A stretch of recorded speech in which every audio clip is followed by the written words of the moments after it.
आज हम पढ़ेंगे कैपिटल फॉर्मेशन के बारे में, not capital accumulation. So students start करते हैं जी।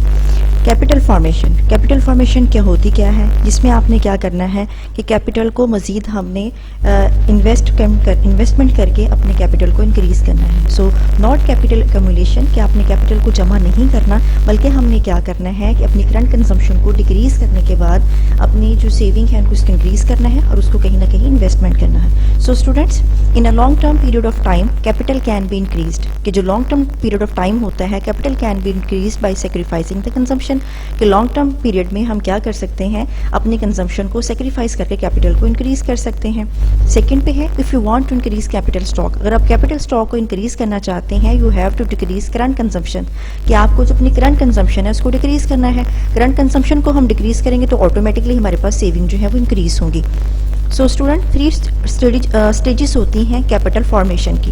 नंबर 1 हमारे पास है क्रिएशन ऑफ सेविंग, कि हमने सेविंग को क्रिएट करना है। नंबर 2 मोबिलाइजेशन ऑफ सेविंग्स, कि हमने सेविंग को मोबिलाइज करना है, किसी न किसी डिपार्टमेंट की तरफ इसको लेके जाना है। नंबर 3 पे है इन्वेस्टमेंट ऑफ सेविंग, आपने जो सेव किया है उसको कहीं ना कहीं आपने इन्वेस्टमेंट करना है, फिजिकल इन्वेस्टमेंट में, ताकि आपकी जो है वो मजीद कैपिटल जो है वो फॉर्मेट हो सके। सो स्टूडेंट्स, इसके डिटेल्स इसको डिस्कस करते हैं। द क्रिएशन ऑफ सेविंग्स होता क्या है।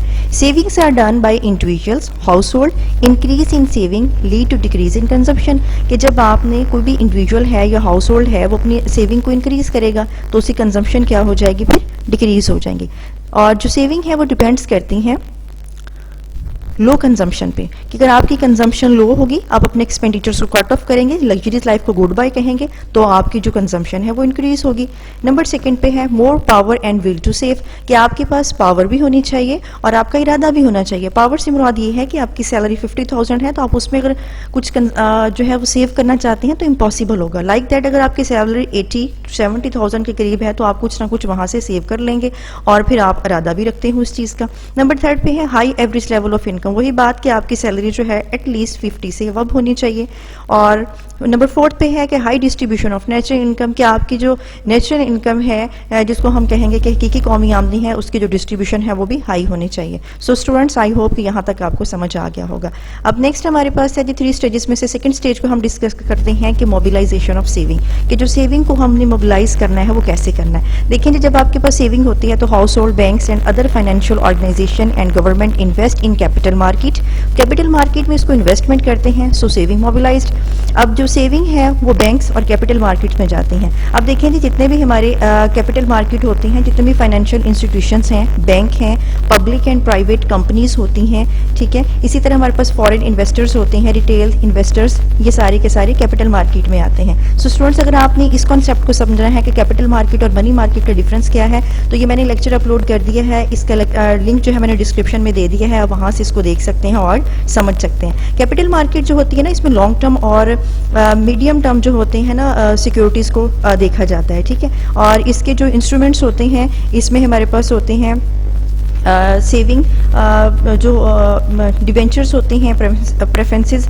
शेयर्स होते हैं, बॉन्ड्स और अदर इनोवेटिव सिक्योरिटीज़ वगैरह जो होती हैं, ये सारी की सारी बैंक, हाउस होल्ड और जितने भी हमारे पास सोशल इंस्ट्रूमेंट्स होते हैं वहाँ मूव कर जाते हैं, जिसकी वजह से जो है फिर कैपिटल फॉर्मेशन होती है।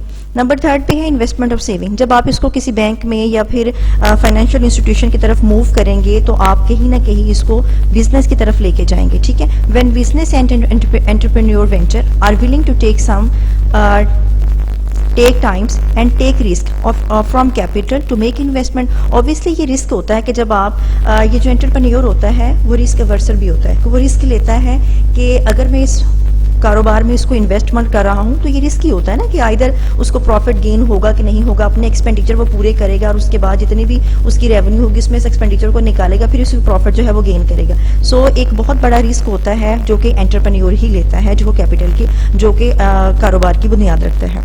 Capital to make investment in real capital like dam and bridges वगैरह, कि वो बहुत बड़े बड़े प्रोजेक्ट्स को जो है वो लेता है और फिर उसमें से इन्वेस्टमेंट करने के बाद आइदर उसको कुछ मिलता है कि नहीं मिलता। सो स्टूडेंट्स, हम 3 तरह से जो है 3 स्टेजेस में हमने इसको डिस्कस किया है कि हमने फर्स्ट ऑफ ऑल अपनी जो है वो करंट कंजम्पशन को डिक्रीज करना है, सेविंग को इंक्रीज करना है, फिर हमने सेविंग को मोबिलाइज करना है किसी फाइनेंशियल इंस्टीट्यूशन की तरफ लाइक बैंक और कैपिटल मार्केट की तरफ, इस तरह फिर हमने उसको इन्वेस्टमेंट करना है। इन्वेस्टमेंट करने के बाद ही आप उसको रियल कैपिटल में इन्वेस्टमेंट करने के बाद ही आप जो है वो प्रॉफिट जो है वो गेन कर सकते हैं। एक छोटी सी डायग्राम के जरिए आपको समझाने की कोशिश की है कि क्रिएशन ऑफ सेविंग कैसे होती है, कि जो हाउस होल्ड है वो कंट्रीब्यूट करते हैं, ठीक है, अपनी वो जितनी भी उसकी इनकम होती है उसमें से वो उसको अपने एक्सपेंडिचर को कट ऑफ करने के बाद कुछ ना कुछ जो है वो सेव करते हैं, और जो सेविंग होती है फिर वो फाइनेंशियल मार्केट की तरफ हम लेके जाते हैं, मोबिलाइज करते हैं अपनी सेविंग को।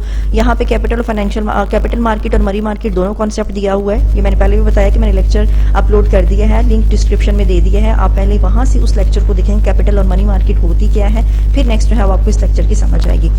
जो फाइनेंशियल और बैंकर्स और हमारे फाइनेंशियल इंस्टीट्यूशंस हैं वहाँ पे हम इसको इन्वेस्टमेंट करेंगे, इन्वेस्टमेंट लेके जाएंगे और वहाँ से फिर हम बड़े बड़े प्रोजेक्ट्स की तरफ इन्वेस्टमेंट करेंगे, हायर करेंगे अपने लेबर को, अपनी जो है कैपिटल को मूव करेंगे, लाइक डैम हो गया, ब्रिजेस वगैरह हो गया, रोड्स हो गया, पब्लिक पार्क्स, बिल्डिंग वगैरह हो गया, जो कि हुकूमत के प्रोजेक्ट्स होते हैं और एक प्राइवेट इन्वेस्टर भी वहाँ पे इन्वेस्टमेंट कर सकता है। सो स्टूडेंट्स, आई होप कि आपको समझ आ गई होगी कि फर्स्ट ऑफ ऑल हमने अपनी करंट कंजम्पशन को डिक्रीज करना है, सेविंग को इंक्रीज करना है, फिर सेविंग को किसी जो कैपिटल जो फाइनेंशियल इंस्टीट्यूशन है उसकी तरफ मूव करना है, उसको कहते हैं मोबिलाइजेशन ऑफ सेविंग, और सेविंग को फिर हमने क्या करना है, इन्वेस्टमेंट करना है किसी भी बड़े प्रोजेक्ट की तरफ ताकि हम मजीद उससे कैपिटल जो है वो इंक्रीज कर सकें। यहाँ पे ये बात अंडरस्टैंड करने वाली है कि स्टूडेंट्स, आपने नॉट कैपिटल एक्यूमुलेशन, कि आपने कैपिटल को जमा नहीं करना, बल्कि आपने क्या करना है कि अपनी करंट कंजम्पशन को कम करके सेविंग को इंक्रीज करके आपने कैपिटल फॉर्मेशन जो है वो करनी है, जिससे जो आपकी मजीद आमदनी का जरिया बनती है।